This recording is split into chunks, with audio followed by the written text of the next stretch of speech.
Cancer का इलाज भारत इजाद करेगा, बल्कि एक किस्म के कैंसर का उन्होंने वहां तजर्बा किया, उसका इलाज उन्होंने दरियाफ्त कर लिया।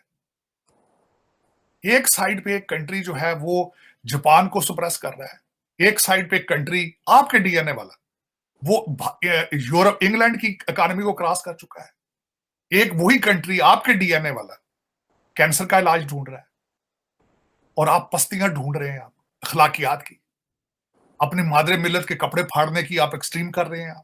कि हर पाकिस्तानी पे फर्ज बनता है कि वो सारा दिन भारत के मीडिया को सुने, शायद शर्म आ जाए, शायद शर्म आ। हम वो कश्मीर को ना छोड़ रहे हैं, ना हम वो जो दुश्मनी उन्होंने हमारे साथ रखी हुई है, ना हम उसको सरफ नजर कर रहे हैं, लेकिन हम ये कह रहे हैं कि अगर आप ऐसे ही रहे तो आप बहुत ही पीछे रह जाएंगे। वो इंडिया मुख्तलिफ लीग में चला जाएगा, ऑलरेडी जा चुका है।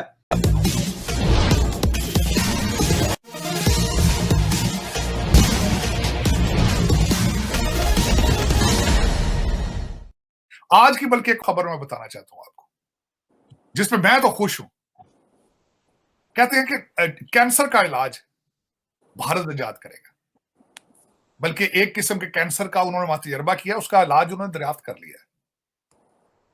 एक साइड पे एक कंट्री जो है वो जापान को सुप्रेस कर रहा है, एक साइड पे एक कंट्री आपके डीएनए वाला वो यूरोप इंग्लैंड की इकोनॉमी को क्रॉस कर चुका है, एक वही कंट्री आपके डीएनए वाला कैंसर का इलाज ढूंढ रहा है, और आप पस्तियां ढूंढ रहे हैं, आप अखलाकियात की, अपनी मादरे मिल्लत के कपड़े फाड़ने की आप एक्सट्रीम कर रहे हैं। आप देखें ना, सिस्टम के खिलाफ जिसके खिलाफ आपको हुक्म दिया जा रहा है, अमीरुल मोमिनीन कह रहे हैं बगावत करो, सिस्टम में कौन है?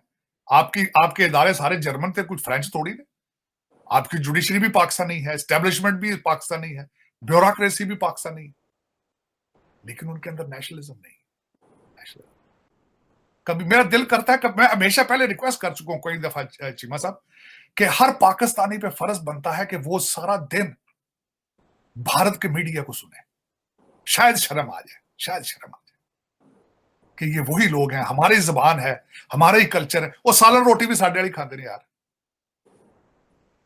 वो कहां जा रहे हैं, हम कहां जा रहे हैं। देखा अंबानीज, टाटाज, अडानीज, जो भी हैं, ये सब के सब इतने, और फिर मिटल्स ये सब के सब फिर ऐसे ये इंटरनेशनल फिगर्स बन गए। मिटल इस वक्त, इंडिया का मिटल जो है इस वक्त दुनिया की सबसे बड़ी स्टील, जो अगर कोई मैग्नेट है तो वो उस मिटल है। अडानी इस वक्त इज टॉप, आई थिंक चौथे या पांचवें नंबर पे आता है अमीर तीन लोगों के अंदर, दुनिया के अमीर तीन लोगों के। तो उन्होंने इंडिविजुअल ग्रोथ को, इंडिविजुअल आदमी को वेल्थ बनाने दी। जब आप वेल्थ किसी इंडिविजुअल को बनाने देते हैं, आप पैदा करने देते हैं वेल्थ को, और वो प्रोडक्शन के साथ हो रही है, रिलेटेड है, तो फिर वो दूसरे जो लोग उनके फैक्ट्रियों में काम करते हैं, उनकी ट्रेड के अंदर काम करते हैं, तो फिर वो आहिस्ता आहिस्ता लोगों के अंदर भी जाती है। और आपने देखा है बहुत बड़ा उनका जो एक मिडिल क्लास या जो गरीब लोग थे वो मिडिल क्लास में आए। तकरीबन कहा जाता है कि 26-27 करोड़ लोग उन्होंने ट्रांसफर किए गुर्बत से उठा के मिडिल क्लास के अंदर इंडिया में। हम वो कश्मीर को ना छोड़ रहे हैं, ना हम वो जो दुश्मनी उन्होंने हमारे साथ रखी हुई है, ना हम उसको सरफ नजर कर रहे हैं, लेकिन हम ये कह रहे हैं कि अगर आप ऐसे ही रहे तो आप बहुत ही पीछे रह जाएंगे। वो इंडिया मुख्तलिफ लीग में चला जाएगा, ऑलरेडी जा चुका है। आपको अगर उससे कोई तल्लुक रखना है बना के, एक जैसे कहते हैं ना मोहल्ले के अंदर थोड़ी सी आपका एक यानी अगर बेहतर रहना चाहिए, तो नहीं बेहतर रहने चाहिए, लेकिन साथ ही साथ अगर कोई दुश्मनी भी लगानी हो तो फिर बराबर वाले के साथ दुश्मनी लगाई जाती है। वो ये है कि वो हमें छोड़ के आगे को चले गए, वो आगे निकल गए। तुम लोगों के साथ दुश्मनी लगाना भी इतना मुनासिब नहीं रह गया, हमारा अपना इंप्रेशन खराब होता है दुनिया में।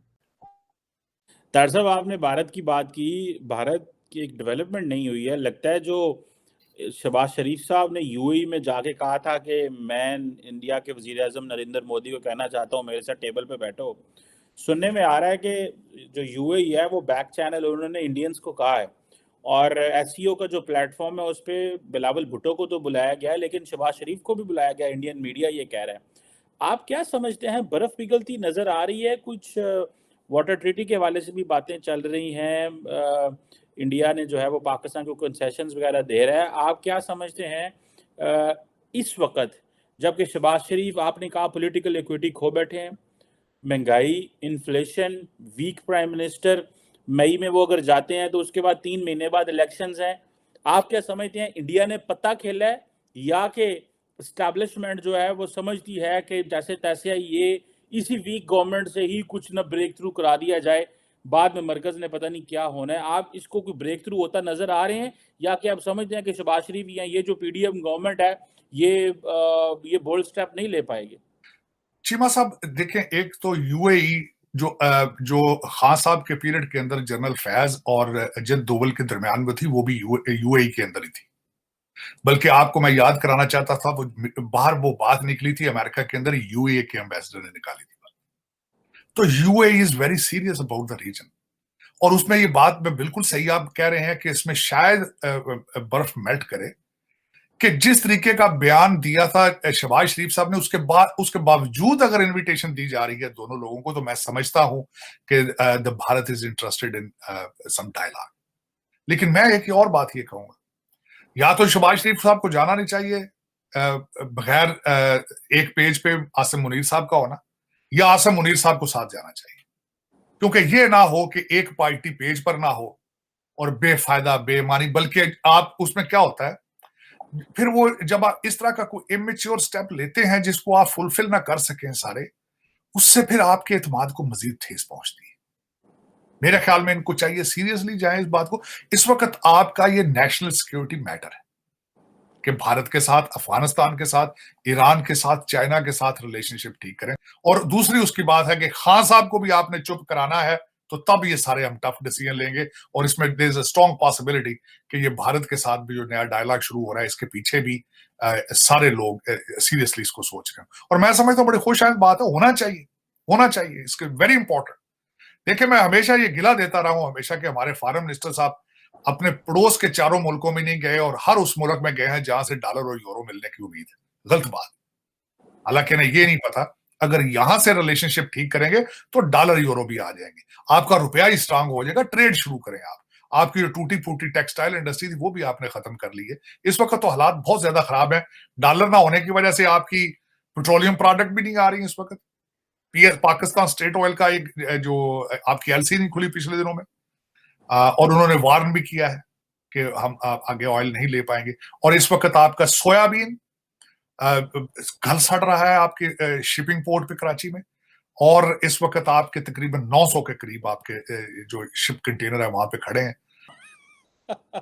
ये बिल्कुल सही कह रहे हैं। अभी आईएमएफ का जो डेलीगेशन है वो भी आ रहा है 1 को, और वो 9 तक रहेगा, फिर वो ओके करेंगे तो वो 15 फरवरी तक ताड़ साहब पैसे आएंगे तो साडा पटाखा ना चल जाए। पता नहीं इतनी देर हमारे पास पैसे हैं अभी कोई नहीं।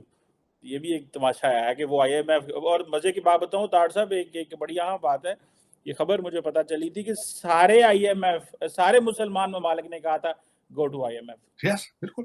सबने कहा था गो टू आईएमएफ। आपके ब्रादर, ये कहते हैं ब्रादर मुल्क ने कहा था यार भाई आपकी प्रॉपर्टी लंदन में हमारे से ज्यादा है।